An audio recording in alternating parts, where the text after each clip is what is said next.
Aujourd'hui, nous commençons notre histoire en Irlande, avant de passer en Angleterre. Alors, installez-vous confortablement pendant que nous partons au XIXe siècle. Catherine Webster est née en 1849 dans la petite communauté rurale de Killearn, dans le comté de Wexford, en Irlande. Ses parents étaient un couple respecté et travailleur, et même s'ils n'avaient pas beaucoup d'argent, ils ont essayé d'élever leurs enfants pour qu'ils soient bien élevés et obéissants. Catherine, cependant, a rapidement commencé à se faire une réputation d'enfant malhonnête. Elle était souvent surprise en train de voler et désobéissait fréquemment à ses parents. En 1864, elle a aussi été envoyée en prison pour vol, et peu de temps après sa libération en 1867. Alors qu'elle était encore adolescente, elle a décidé de quitter la maison et de commencer une nouvelle vie en Angleterre. Elle a volé de l'argent, acheté un billet de bateau et a navigué jusqu'à Liverpool. C'était une période passionnante pour la jeune Catherine, car Liverpool était très différent de la campagne à laquelle elle était habituée. La vie était difficile pour une jeune fille pauvre à l'époque victorienne, mais l'enfance défavorisée de Catherine avait fait d'elle une fille forte et résiliente, et même si elle ne prospérait pas, elle arrivait à subvenir à ses besoins. Cependant, elle ne parvint pas à rester à l'écart des ennuis, et, en 1868, elle fut surprise en train de voler et envoyée en prison pour 4 ans. À sa sortie de prison en 1872, Catherine prit la décision d'aller à Londres, car elle savait qu'il y avait de meilleures opportunités d'emploi dans la capitale. Il ne fallut pas longtemps avant qu'elle ne trouve un emploi domestique à Wandsworth. Mais après quelques mois, elle partit et se rendit dans l'arrondissement londonien de Hammersmith, où elle rencontra Henry et Anne Porter. Elle aidait Madame Porter pour la lessive et les tâches ménagères. Finalement, elle réussit à trouver un poste de gouvernante et déménagea à Notting Hill pour travailler chez le capitaine Woolbest. Pendant son travail chez lui, elle fit la connaissance d'un certain Strong. Catherine alla vivre avec lui, et bien qu'il puisse subvenir à ses besoins, sa façon de gagner de l'argent n'était pas tout à fait légale. Il ne fallut pas longtemps pour que Catherine tombe enceinte, et le 19 avril 1874, elle donna naissance à un petit garçon. Peu après la naissance de leur enfant, M. Strong a quitté Catherine, la laissant seule pour subvenir à leurs besoins. Elle est de nouveau retombée dans ses anciennes habitudes et a recommencé à voler. Elle a été arrêtée et jugée et le 14 avril 1875, elle a été condamnée à 18 mois de prison. Peu de temps après sa libération, elle a de nouveau eu des ennuis avec la justice et le 18 janvier 1877, elle a été condamnée à 12 mois de prison supplémentaires. La vie était très difficile pour Catherine.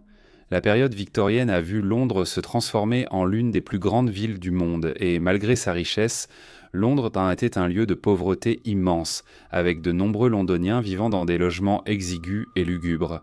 Pendant qu'elle était en prison, Catherine a confié son fils aux soins de son amie nommée Sarah Creese, qu'elle avait rencontrée alors qu'elle travaillait comme domestique dans l'une des maisons élégantes de la ville. En janvier 1879, Catherine a déménagé dans le quartier résidentiel aisé de Richmond, un endroit très à la mode et recherché, situé à côté de la Tamise. Son amie Sarah Creese était tombée malade, il a donc été convenu que Catherine la remplacerait temporairement dans l'une des grandes maisons de Richmond. La maîtresse de maison était très amie avec une autre résidente locale nommée Julia Thomas, et savait qu'elle avait besoin d'une femme de chambre, alors elle recommanda Catherine. Madame Thomas vivait au 2 Mayfield Cottages Park Road, Richmond. Elle avait été veuve 2 fois et vivait maintenant seule. Les voisins se demandaient sans pourquoi elle avait besoin d'une gouvernante, mais elle considérait qu'en employer une lui donnerait un statut social plus élevé et, avec l'argent qu'elle avait reçu après la mort de ses maris, elle avait les moyens financiers d'en engager une. Elle pensait qu'une gouvernante lui permettrait de rendre visite à ses amis et de les recevoir plus souvent, et que cela lui apporterait aussi de la compagnie. La relation entre les deux commença bientôt à se détériorer. Madame Thomas était réputée pour sa gentillesse. Elle avait la cinquantaine et avait auparavant travaillé comme institutrice, mais elle était un peu obsessionnelle avec la propreté. Après que Catherine ait fini de nettoyer, elle faisait le tour pour inspecter son travail et signaler tout ce dont elle n'était pas satisfaite. Lors de cette soirée de repos, Catherine allait souvent au pub du coin et rentrait chez elle tard, généralement ivre. Cela contrariait Madame Thomas, car c'était une petite femme douce et réservée, alors que sa gouvernante était jeune, forte et au tempérament difficile. À mesure que ses visites au pub devenaient plus fréquentes, Madame Thomas commença à avoir un peu peur de sa domestique. Elle se confia à ses amis et leur parla du comportement imprévisible de sa domestique. Elles étaient unanimes, elle devait renvoyer la gouvernante et en trouver une nouvelle. Après avoir occupé son poste pendant un mois, Madame Thomas annonça à Catherine qu'elle n'aurait plus besoin de ses services. Elles ont convenu que son dernier jour de service serait le 28 février 1879, mais Catherine n'a pas pu trouver un autre poste ni un autre logement, alors elle a persuadé sa maîtresse de la laisser rester quelques jours de plus, jusqu'au 2 mars. Le 2 mars 1879 était un dimanche et Madame Thomas allait toujours au service religieux du soir. C'était le jour où Catherine était censée quitter la maison, mais au lieu de faire ses bagages, elle est allée au pub. Quand elle est rentrée, Madame Thomas était très en colère contre elle, et elles ont eu une violente dispute. Agacée et frustrée par sa domestique, Madame Thomas est allée à l'église. Elle n'a pas beaucoup parlé aux personnes qui assistaient au service du soir, et certains de ses amis ont remarqué qu'elle semblait agitée. Mais après le service, elle est rentrée chez elle en s'attendant à ce que sa gouvernante se soit calmée et soit prête à quitter sa propriété. Elle s'est montée directement à l'étage dans sa chambre car elle voulait se changer. Alors qu'elle enlevait son chapeau, Catherine l'a suivie dans sa chambre et la dispute a recommencé. Catherine n'avait pas trouvé un autre poste et était extrêmement anxieuse face à la situation dans laquelle elle se trouvait. Puis soudain, alors que les cris continuaient, Catherine a frappé Madame Thomas à la tête avec le manche d'une hache. Madame Thomas a réussi à atteindre le haut des escaliers avant que Catherine, désormais remplie de rage, ne pousse sa maîtresse dans les escaliers. Elle s'est ensuite précipitée en bas et a porté un dernier coup, fatal, à Madame Thomas. Elle examina attentivement son corps, mais Madame Thomas était morte. Catherine commença à paniquer. Son séjour en prison lui avait appris quel sort l'attendait. Elle avait tué sa maîtresse. Catherine réfléchit un instant, puis échafauda un plan. Elle savait que sa maîtresse était connue pour partir fréquemment sur le continent, souvent sans prévenir ses amis ou ses proches de sa destination pendant des semaines, voire des mois. Donc tout ce que Catherine avait à faire, c'était de se débarrasser des preuves et de dire que sa maîtresse était partie. Elle devait se débarrasser du corps, mais ne pouvait pas risquer qu'il soit retrouvé, alors elle a imaginé quelque chose d'assez bizarre. Elle a commencé à découper le corps de Madame Thomas et à faire bouillir les morceaux dans la lessiveuse en cuivre, qui servait habituellement à laver le linge. Après avoir fait cela, elle a commencé à nettoyer le désordre. Tout ce travail était épuisant, alors Catherine est allée au pub pour boire un verre et se reposer. Puis elle est alors retournée à la maison pour dormir. Le lendemain, elle a allumé un feu dans la cuisine et y a jeté les os de sa victime. Elle a ensuite soigneusement emballé les morceaux du corps, découpés dans des boîtes et des sacs en tissu doublés de papier brun épais. Une fois terminé, il ne lui restait que la tête et le pied de Madame Thomas. Alors elle est sortie et a jeté le pied sur un tas d'ordures à Twickenham, tout près, et a mis la tête dans un sac. Le 4 mars, Catherine a rendu visite à ses amis portiers à Hammersmith. Elle a mis certains vêtements et bijoux de Madame Thomas. Elle a aussi pris un sac contenant des parties du corps. Elle a dit au portier que, pendant les 6 années depuis leur dernière rencontre, elle s'était mariée et avait eu un enfant. Et qu'elle était devenue veuve, mais avait eu la chance d'hériter d'une maison à Richmond. Elle a invité M. Porter et son fils Robert au pub et, en traversant un pont, a laissé tomber un sac dans la Tamise. Elle avait déjà jeté quelques sacs dans la rivière, mais devait encore se débarrasser d'une malle contenant les restes de sa victime. Alors elle a demandé à Robert Porter s'il pouvait l'aider à porter une caisse jusqu'à la gare. Bien sûr, il a accepté et est retourné avec Catherine à la maison pour l'aider à transporter la caisse jusqu'à la gare, ce qui signifiait traverser à nouveau la rivière. Lorsqu'ils étaient à mi-chemin sur le pont de Richmond, elle a dit au garçon de laisser la caisse et qu'elle le rejoindrait dans quelques minutes. Puis Catherine a calmement poussé la caisse dans la Tamise. Son plan pour se débarrasser du corps fonctionnait, cependant le lendemain, la mystérieuse caisse a été découverte échouée près du pont de Barnes par un homme nommé Henry Whitley. Il l'a ouverte et a été stupéfait de découvrir des parties de corps mutilées. Il a signalé sa découverte à la police. À peu près au même moment où le pied a été trouvé à Twickenham, la police a examiné ses preuves et a conclu que le pied et les restes appartenaient à la même personne. Il n'avait pas de tête, donc il n'y avait aucun moyen d'identifier le corps. Les journaux ont surnommé ce meurtre inexpliqué le mystère de Barnes. Au lieu de fuir Richmond, Catherine a étrangement continué à tirer profit de la femme qu'elle avait brutalement assassinée pour gagner plus d'argent. Elle rendait visite aux commerçants et aux prêteurs sur gage, faisant de son mieux pour vendre les biens et les meubles de Madame Thomas. Elle a même continué à porter les robes de sa victime. Quand des hommes sont venus chercher les meubles au cottage, la voisine Mademoiselle Eves a eu des soupçons. Elle n'avait pas vu Madame Thomas depuis un certain temps et avait remarqué que Catherine portait souvent ses vêtements. Elle a demandé aux déménageurs qui avaient demandé à ce que les meubles soient enlevés. Quand ils ont répondu « Madame Thomas » et ont désigné Catherine, Catherine a compris qu'elle serait bientôt découverte.